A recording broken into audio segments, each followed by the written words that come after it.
Excelente dia, amados e amadas do Senhor. Como vocês estão se sentindo hoje? Vamos falar um pouquinho sobre ansiedade. Como lidar com a ansiedade segundo Jesus.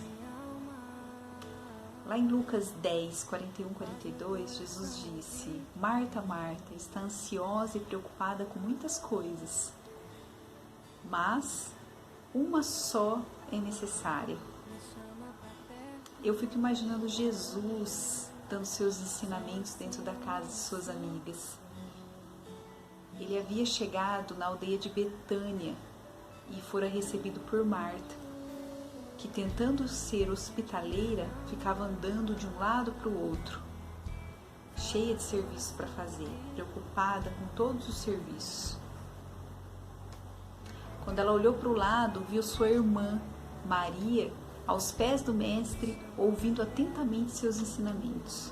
Logo pediu para Jesus, para que Maria saísse de sua presença para ajudar ela com o serviço. Tamanha ansiedade e preocupação que ela se encontrava. As palavras de Jesus ecoam ainda hoje, em uma frase atemporal para os nossos dias de preocupação e ansiedade.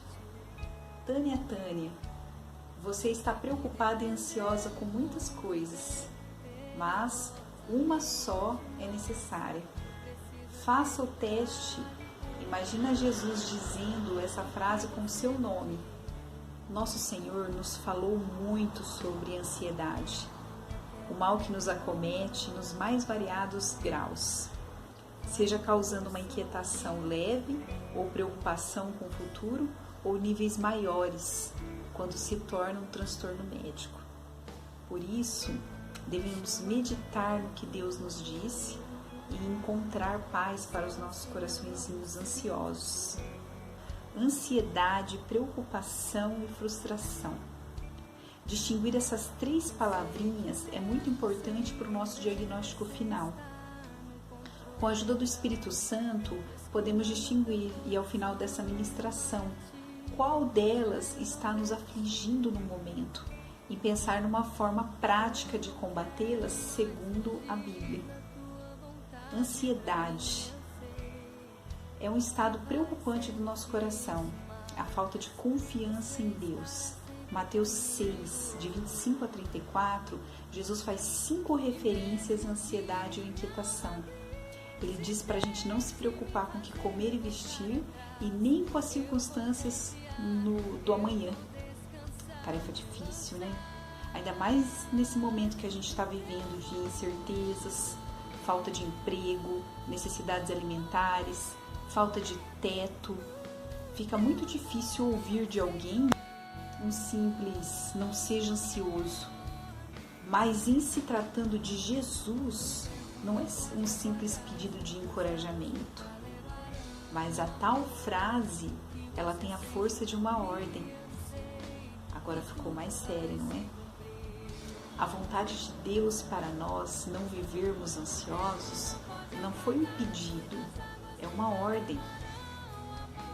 Devemos seguir o que Jesus nos disse através de Deus, pois somos os discípulos dele. A ansiedade, ela se torna um pecado por 2 motivos. Primeiro, a falta de confiança em Deus. Se o Pai Celeste ele cuida das aves e dos lírios, por que não cuidaria de nós? Em Mateus 6, de 25 a 34, Jesus usa outra expressão em relação à ansiedade. Não tenha medo. Não tenha medo. Todos os cabelos da sua cabeça estão contados. Não tenha medo. Você vale mais que muitos pardais. Mateus 10, 31 e Lucas 12, 7. Que não troquemos palavras simples como as de Jesus por discursos rebuscados sobre a nossa própria importância. 2. Ansiedade também significa que você está recusando a providência de Deus em sua vida. Se você acreditar que a providência divina é o fato de que o Senhor está orquestrando todas as circunstâncias e eventos do universo para a glória do nome dele e para benefício do seu povo, Então você vai entender que no final vai ficar tudo bem. Mesmo que no momento aos nossos olhos não pareça que está tudo bem. Romanos 8:28. Todas as coisas cooperam para o bem daqueles que amam a Deus, daqueles que são chamados segundo o seu propósito. Identificar e reconhecer todas as circunstâncias que te deixam ansioso. Por exemplo, passar numa prova, esperar o resultado de um exame médico, encontrar um emprego, etc. Faça o teste, escreva, encontre, fique cara a cara com a fonte da sua ansiedade. Conheça o seu inimigo para combatê-lo. Responda essa pergunta. Você se sente frustrado, nervoso, irritado, contrariado quando a vontade de Deus é diferente daquilo que você planejou? Tanto se a resposta for sim ou não, ore para Deus te dar fé, para acreditar que a vontade providencial dele para a sua vida é resultado da sabedoria infinita e bondade dele mesmo. Ele enxerga toda a perspectiva da situação, todos os desdobramentos, restando apenas para nós confiar que ele sabe o que é melhor. Vamos pedir para Deus um coração submisso.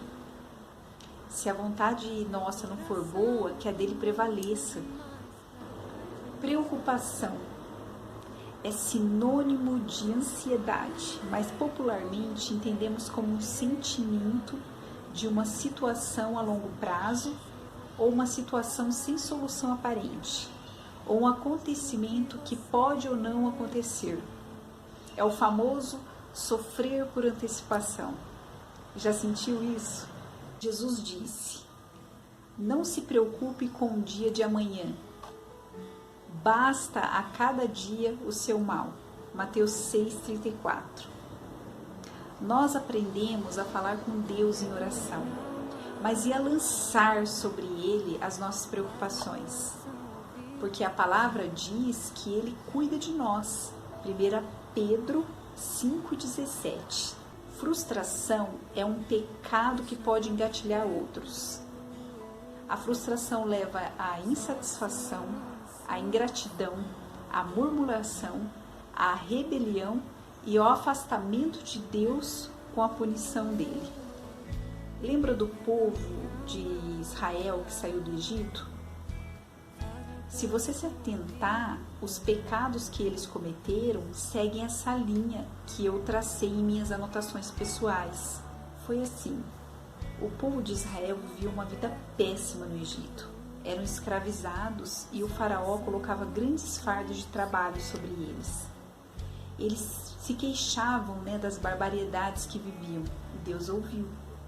Levantou um líder para tirar o povo de lá, além de ter mostrado grandemente seu poder para que isso acontecesse. O povo saiu do Egito rumo à terra maravilhosa que Deus havia dito que os daria. Você imagina o que é isso? Um povo peregrino, sem terra, sem pátria, escravizado, em direção ao lugarzinho que seria deles? Que ansiedade! Só que no meio do caminho ficaram ansiosos e começaram a se sentir frustrados. A frustração levou à insatisfação, enraizada na ingratidão, porque mesmo que eles tivessem visto a manifestação sobrenatural de Deus a favor deles, não foi suficiente para se sentirem gratos e confiantes no que Deus ainda faria. Começaram a murmurar e reclamar de tudo. Reclamaram da água, do pão, diziam que tinham saudade das carnes e das cebolas que comiam no Egito. Chegaram até dizer que era melhor ter ficado lá. Todas essas murmurações gerou um negócio terrível em seus corações, chamado rebelião. Eles se rebelaram contra Deus que os abençoou e quiseram até voltar para onde vieram. Olha que nível que chegou. Então Deus se irou contra eles e aplicou a sua punição. Ninguém viveria para ver a terra que seria tão sonhada pátria. Morreram todos no deserto, como peregrinos. Fim. história triste, né, gente? Ó, Êxodo 14, para saber mais sobre a história dos israelitas, né? Ó, Êxodo 14, de 11 a 12, 15, 24, 16, 3, 20, 27 a 29, 17, de 2 a 3, 32, de 7 a 10 e Números de 11, números 11, 1 a 4 e 14, de 1 a 4. Então, eu prefiro aprender com os erros deles a que chegar nesses pontos extremos do pecado. Quando algo frustrante nos acontecer, devemos lembrar daquele versículo que diz assim: todos os dias determinados para mim foram escritos no teu livro, antes de qualquer um deles existir. Salmo 139, 16. Se todos os meus dias já foram determinados, incluindo os bons e os ruins, devo acreditar que qualquer situação frustrante faz parte do grande plano de Deus para mim, e Ele está soberanamente no controle de tudo. Conseguiu fazer o seu diagnóstico? Você é ansioso? É frustrado? Os dois ou os três? Posso dizer por mim que eu sou ansiosa e preocupada. Agora que olhamos para dentro de nós e nos identificamos, sabemos que ansiedade e frustração são formas de pecados. Não podemos ficar passivos a elas. São prejudiciais ao nosso relacionamento com Deus. Eu indico para vocês um livro maravilhoso do meu autor e escritor favorito, Augusto Cury, O Homem Mais Feliz da História. Nesse livro, o psiquiatra Marco Polo desvenda os códigos para a felicidade que Jesus nos ensinava lá no Sermão da Montanha. Os ricos tentaram comprá-la com o seu dinheiro, mas ela bradou-lhes: não estou à venda. As celebridades tentaram seduzi-la com a fama, mas ela soprou-lhe aos ouvidos: estou nas coisas simples e anônimas. Generais quiseram dominá-la com suas armas, mas ela expressou categoricamente: sou indomável.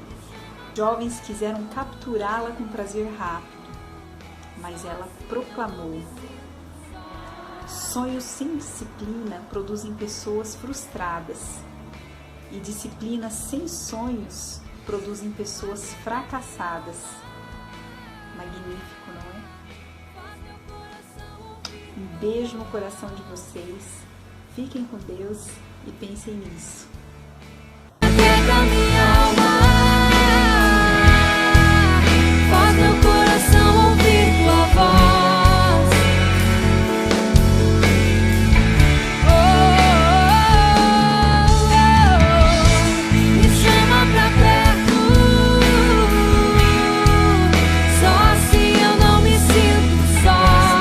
Preciso acreditar e confiar no que você me diz.